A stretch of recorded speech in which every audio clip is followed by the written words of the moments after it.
दोस्तों, welcome to my YouTube channel. आज की इस वीडियो में मैं आपको बताऊंगा कि टैली में मास्टर कैसे क्रिएट किए जाते हैं। मास्टर अकाउंट्स से भी रिलेटेड हो सकते हैं और इन्वेंट्री से भी रिलेटेड हो सकते हैं। जैसा कि आपको पता है कि एक बिजनेस को जब स्टार्ट किया जाता है तो उसमें कुछ इन्वेंट्री परचेज की जाती है, जो कुछ मास्टरों से की जाती है, कुछ मास्टरों को दी जाती है। ठीक है, तो उसके लिए सबसे पहले मैं आपको लेजर क्रिएट करना सिखाऊंगा, फिर इन्वेंट्री में आइटम क्रिएट करना सिखाऊंगा।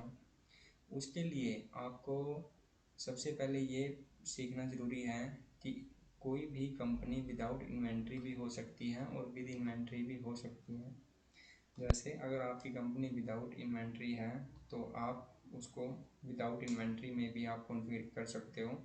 जैसे जर्नल में, जैसे यहाँ से मैं आपको बता देता हूँ, मैंने F11 प्रेस किया और अकाउंटिंग फीचर में चला गया। वहाँ पे अगर मैं करता हूँ मेंटेन अकाउंट्स ओनली, यस करता हूँ कंट्रोल ए से, तो मेरी जो कंपनी है वो सिर्फ अकाउंटिंग में ही डीलिंग करेगी। ठीक है, लेकिन मुझे अभी आपको इन्वेंट्री के लिए भी बताना है तो मैं उसको नो कर दूँगा। ठीक है, उसके बाद सबसे पहले हम फर्स्ट टैब में जाएंगे अकाउंटिंग इन्फो में। इसमें सिर्फ लेजर क्रिएट की जाएंगे। आप ग्रुप्स, कोई भी ग्रुप बना सकते हो, आप मल्टीपल ग्रुप भी बना सकते हो। ठीक है, सबसे पहले मैं लेजर क्रिएट करूँगा। इसमें मैं सबसे पहले लेजर क्रिएट करूँगा लेटर्स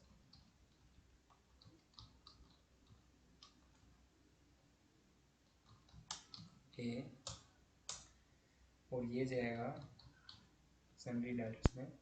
देखिए, मैंने अपना जो फर्स्ट वीडियो डाली थी उससे पहले मैंने आपको एक चीज़ बताई थी कि टैली में, टैली को सीखने से पहले आपको अकाउंट्स की बेसिक नॉलेज होनी चाहिए, तभी आपको पता चलेगा कि जो डेटर्स है वो सन्ड्री डेटर में क्यों चला गया और सन्ड्री डेटर करंट एसेट का पार्ट क्यों है। ठीक है, इसके लिए आपको अगर इसकी नॉलेज चाहिए तो मैं इसके लिए एक सीरीज़ बनाऊंगा विद अकाउंट्स, बिल्कुल ही ज़ीरो लेवल से। आपको हर एक चीज़ आसानी से समझ में आएगी।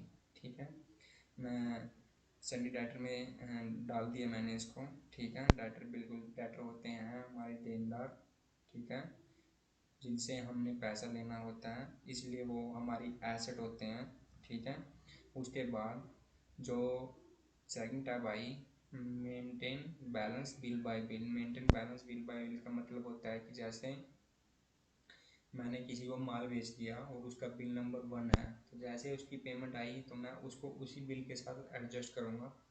इसका जो इफ़ेक्ट पड़ता है वो एजिंग पे पड़ता है, जो अभी आपको समझ में नहीं आएगी लेकिन आगे जाके बिल्कुल आएगी। ठीक है, तो मैं फ़िलहाल इसको यस करूँगा और इसको एंटर प्रेस करके सेव कर दूँगा। तो ये तो आपने एक मास्टर बना लिया। ऐसे ही आप एक क्रेडिटर बना लेते हो, जो लेनदार होते हैं हमारे, और वो जाएंगे सन्ड्री क्रेडिटर में। ठीक है, अब हमने यहाँ पे दो मास्टर क्रिएट कर लिए, एक जिनसे हम माल खरीदेंगे और एक जिनको हम माल बेचेंगे। ठीक है, उसके बाद हम जाएंगे आइटम में। ठीक है, बेसिकली मैं आपको स्टेप इसलिए बता रहा हूँ क्योंकि जब भी कोई बिजनेस स्टार्ट होता है आपको उसी के हिसाब से ही सीखना पड़ेगा, वो आपके लिए एक ईजी मेथड रहेगा।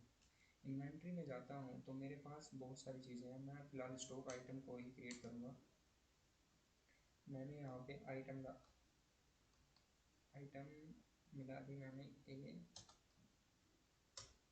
ठीक है, प्राइमरी, इसका जो ग्रुप है मैं प्राइमरी रखूँगा। जैसे आपकी कोई स्पेसिफिक आइटम होगी, जैसे आप किसी का काम करते हो, जैसे कोई दालें वगैरह हो गई या कोई ऑयल वगैरह हो गया जिसके अंदर बहुत सारे ग्रुप आते हैं, तो आप उनको भी ऐड कर सकते हो, लेकिन वो मैं आपको इन्वेंट्री मैनेजमेंट में आगे जाके बताऊंगा कि वो आपको कैसे करना है।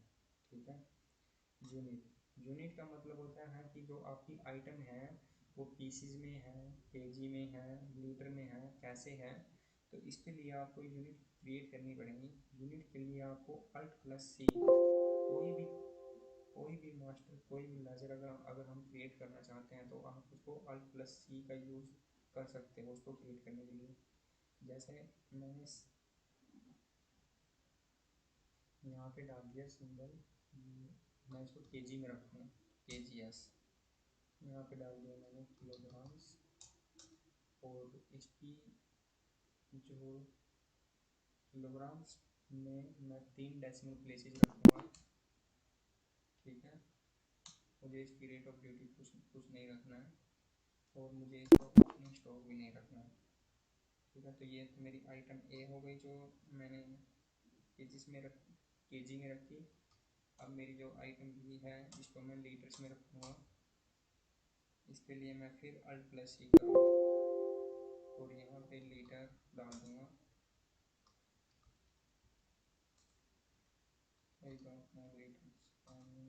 ठीक है। और इसके लिए भी मैं 3 डेसिमल प्लेसेस रखूँगा, ठीक है। अब मेरी आइटम भी क्रिएट हो चुकी है, ठीक है।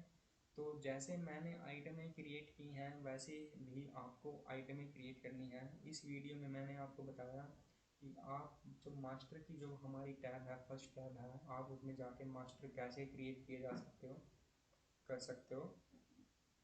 उसके लिए आपको बेसिक अकाउंट की नॉलेज होनी चाहिए। वो अकाउंट की नॉलेज सिर्फ आपको अकाउंट के पर्पज़ से ही आपको ये चीज़ें समझ में आएंगी अगर आप अकाउंट्स की नॉलेज रखते हो, ठीक है।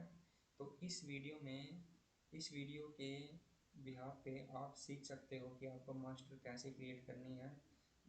अगली वीडियो में मैं आपको बताऊंगा कि हम इन्वेंट्री मैनेजमेंट से रिलेटेड स्टॉक कैसे बना सकते हैं। जैसे मेरे पास दालें हैं, दालों में मेरे पास 10 वैरायटी हैं, तो मैं दालों को 10 वैरायटी को किस ग्रुप के अंडर रखूँगा, और मान लो मुझे कोई भी दालें मिक्स करनी है तो मैं उसको कैसे मिक्स करूँगा, जो नया प्रोडक्ट आएगा उसकी वैल्यू क्या रहेगी।